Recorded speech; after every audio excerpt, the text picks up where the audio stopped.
కానీ మల్లన్న ఈరోజు అసెంబ్లీ మీద కన్నేసిండు. కాబట్టి ఆ మెట్లన్నిట్లని కొన్నిసార్లు అడ్డదారులు పోవచ్చు, కొన్నిసార్లు నిలువుదారులు పోవచ్చు, కొన్నిసార్లు మంచి దారులు పోవచ్చు, కొన్నిసార్లు చెడ్డదారులు పోవచ్చు. ఈ టికెట్ వరకు అయితే తెచ్చుకున్నాడు. మరి అసెంబ్లీ గేటు తాకుతాడా, అసెంబ్లీలో అధ్యక్ష అంటాడా అనేది చూడాల్సినటువంటి అవసరం. ఇవి మల్లన్నకున్నటువంటి బలాలు. ఇక గుజ్జల ప్రేమేందర్ రెడ్డి బీజేపీ పార్టీలో గతంలో నుంచి కూడా పోటీ చేసినటువంటి నేపథ్యం ఉంది. స్టేట్ జనరల్ సెక్రటరీ, బీజేపీతో సుదీర్ఘ అనుబంధం, గత ఎన్నికల్లో ఓటమి, మరోసారి అదృష్టం పరీక్షించుకోనున్న గుజ్జల యూత్ ఓట్లపై నమ్మకం. ఈరోజు తెలంగాణ రాష్ట్రంలో చూసుకున్నట్టయితే బీజేపీ గట్టిగా టార్గెట్ అయితే చేసింది. ఎంపీ ఎలక్షన్స్లో మేము కంపల్సరీ అయితే భారీ సీట్లు కొడతామని 2024 ఎంపీ ఎలక్షన్లో తెలంగాణలో భారీగా అయితే ఓట్లు బీజేపీకి పడ్డది అన్నటువంటిది. అర్బన్ ఓటర్స్ అందరూ కూడా బీజేపీ వైపే ఉన్నారు, ఎడ్యుకేటెడ్ ఓటర్స్ కూడా బీజేపీ వైపే ఉన్నారు అన్నటువంటిది ఇప్పటి వరకు ఉన్న మనకు గ్రౌండ్ రియాలిటీ అయితే మనకు తెలుస్తోంది.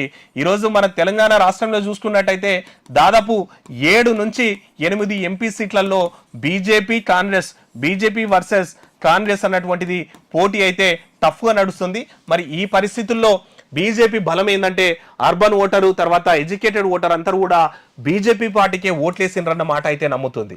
ఈ మాటను పట్టుకొనే గుజ్జల ప్రేమేందర్ రెడ్డి అయితే ఈరోజు పోటీలో గట్టిగా ఉన్నాడని చెప్పాలి. ఎందుకంటే వరంగల్లో కూడా పోటీ అయితే టఫ్ ఉంది బీజేపీకి కాంగ్రెస్ మధ్య. ఇట్లా భువనగిరిలో కూడా టఫ్ ఫైట్ ఉంది బీజేపీ వర్సెస్ కాంగ్రెస్ మధ్య అన్నటువంటిది. ఇక మిగిలిన స్థానాలనేమో కాంగ్రెస్ ఎడ్జ్ ఉన్నప్పటికీ కూడా ఈ స్థానాల్లో అయితే బీజేపీకి కూడా గట్టి ఓట్లు పడతాయి.